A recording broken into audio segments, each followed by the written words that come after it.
Like, black people are notorious for naming their children 25-letter names that they're never going to get even pronounced right, let alone spelled right. Like, why would you do that? Over there. Do you know why they actually do that? Yeah. The reason for that is because during slavery.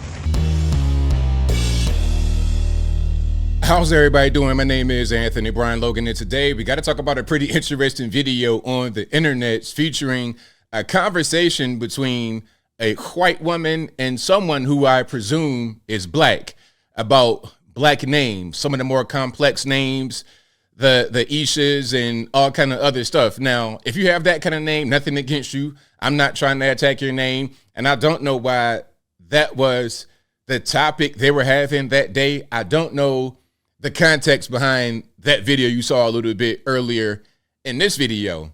However, there's a reason why a lot of these more complex and interesting names came to be. All right. Some of the unpronounceable, you can't read it.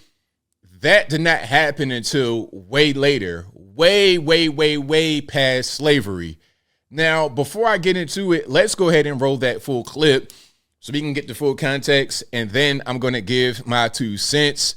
And without further ado, let's go ahead and roll it. Like, black people are notorious for naming their children 25-letter names that they're never going to get even pronounced right, let alone spelled right. Like, why would you do that? Over there. Do you know why they actually do that? Yeah. The reason for that is because during slavery, their identities were taken away. So, okay, now, first of all, a few things about the whole thing with, okay, black people have these crazy names or whatever. I mean, yeah, some of us do have these crazy names, absolutely, and you can't pronounce them. That's true, but this is a phenomenon that didn't happen until, I say, the 80s. That's the Keisha era, and then it became more and more complex and strange after that. Here's a challenge. If you don't believe me, here's a challenge. Find a black person over the age of 50 with one of these kind of names. Once you go back in history, back to the early 1900s, to your mama, your pawpaw, your great grandmama, your great granddaddy, they're gonna have names like Cleophas and Cedric, and you know what's an old man name? An old man name is not Walmartavius. An old man name is not Jarquavion. An old man name is like not one of these newfangled 1980s Afrocentric Jesse Jackson African American. It's not that. Look at my name. Okay, I'll give you a little bit of history about my, but I'll let him finish in a minute. But here's my name. My name is Anthony Brian Logan. Okay, that was a discussion. My parents sat down and talked about it. First, they were going to name me Isaac because of my dad's side of the family.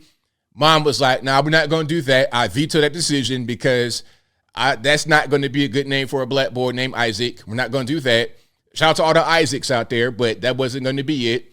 So Anthony came from my great-grandfather on my dad's side. That was one of his middle names. Also, that's my uncle's middle name, Anthony. So, boom. And then my dad, Jeffrey Brian Logan. So I got the Brian and Logan from dad, the Anthony from my great-grandfather on my dad's side, and then my dad's brother, middle name. So, boom, Anthony Brian Logan. Again, these names come from my great-grandfather born in the early 1900s. There was no Walmartavius there. You have more Eurocentric names because of slavery. That part is true, not because you got to identify kids differently. Nah, it's because during slavery, there was no more African names. When you came from the continent, you were given whoever the master's name was. That's how that worked. It wasn't these random weird names that we see nowadays that you can't pronounce. That's not the reality of the situation. They had to have unique names in order to identify their offspring when they were sold from different plantations. So that came down generationally as generational trauma. Okay, well, how about now? Isn't that sort of trauma for that poor kid that's never going to have his name spelled right? Only to your standards. Like, what is? If I were that child, I wouldn't want my name misspelled all the way through or mispronounced by people. That's because people can't take the time to pronounce it correctly. Whatever. You can say supercalifragilisticexpialidocious, but you can't say Jaquan. Are you kidding me? Okay. Now, I will say this. There are quite a few names that I can't pronounce that are not black-centric, or if you saw it, you wouldn't think it's black. Like, okay, you go to Norfolk, Virginia, you got a place called Llewellyn. Like, I think it's a street called Llewellyn. Now, Llewellyn, Llewyln, Llewellyn. I think that's how you spell it. Now, if you were to see Llewyln, would you say Llewellyn? You don't know what that says. It's a lot of names like that exist. But some of these names, Walmartavius, just random weird stuff, Ladasha, LA-A. Some of these names making no sense. And it doesn't matter if you're black, white, Puerto Rican candy stripe. If you have a really crazy, ridiculous name, if you're trying to, go to corporate America and you send in a resume, your resume gets thrown right in the trash. If I was in charge of hiring and firing, and I see a Walmartavius grace my desk, your resume is going directly into the trash. I already know you came from a hood environment. It's going to be difficult. You're not going to be a good employee. Now, maybe I'm wrong. Maybe I'm judging you improperly, but hey, we got 1,000 resumes in one position. A great filtration process is you got a crazy, ridiculous name I can't pronounce that looks like there was no real care brought into it. Okay, there's white, black, whatever names like that. Okay, your name is Summer Rain, and Rain is spelled R-A-Y-N-E or something crazy like that. I'm thinking poor white trash off the rip. So I'm throwing your name right in the garbage. All right, it is what it is. People could say that I'm being judgmental, I'm being racist or whatever. It's not even about that, because I don't care what color you are.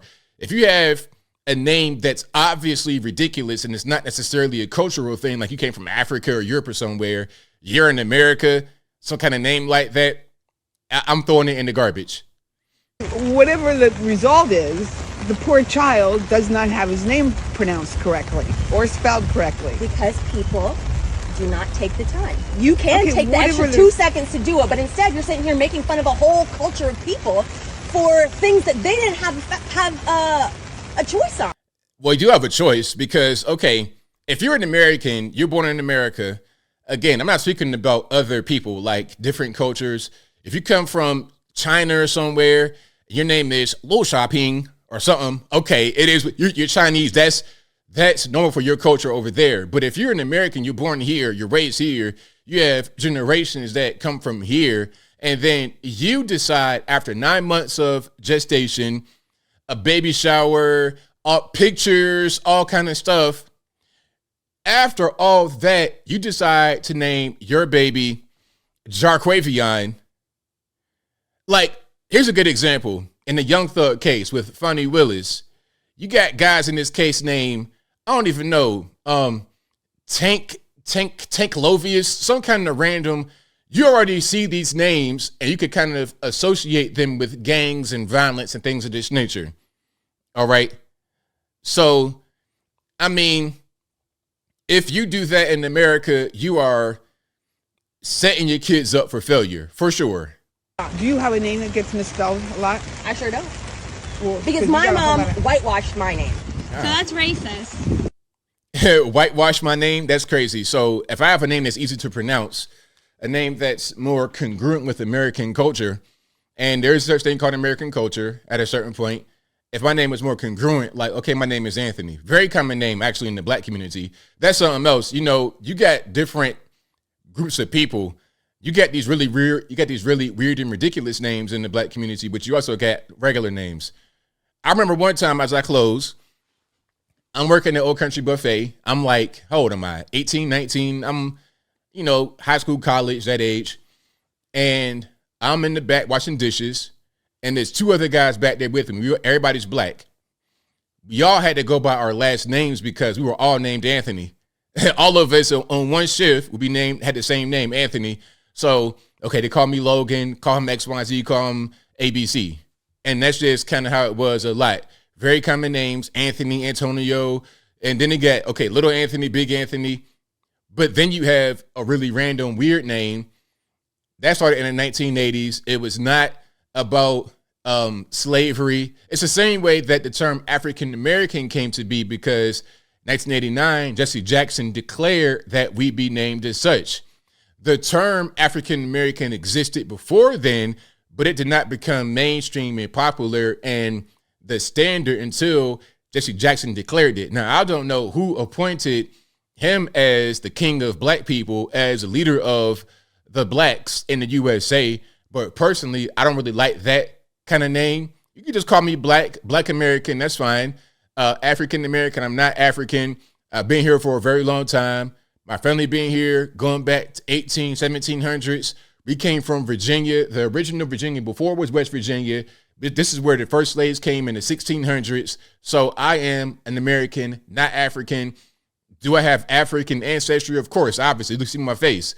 But I'm not an African, nor am I African American. I'm a Black American. It's very simple. But I think I'll leave that right there for now. And what say you? What's your take on the whole situation with the crazy names in the black community specifically? You know, I know other groups have their crazy names. Some of these names, Apple, Water, really weird names in the whites. But about us specifically in the black community, what's your opinion? Did it start during slavery, or did it start during the Isha era of the 1980s? I have had this kind of talk with family members years ago. One of my cousins, a little bit older than me, like my parents' age, was talking about her kids' names and said that, yeah, this is during the Keisha era, because it was all kind of forms of Keisha, Shaquisha, Shanisha. You know, that was very popular as a name in the 1980s. And I think in the 90s, late 90s, you got more kind of mainstream names. Taylor, that's very popular. Names like that became more popular, especially for girls in the black community. Not so much of the 80s wave of those kind of random names. But whatever your thoughts are, please let me know in the comments below. And that's all I got to say for this video. If you like what you heard, please comment, rate, share, and subscribe. Peace.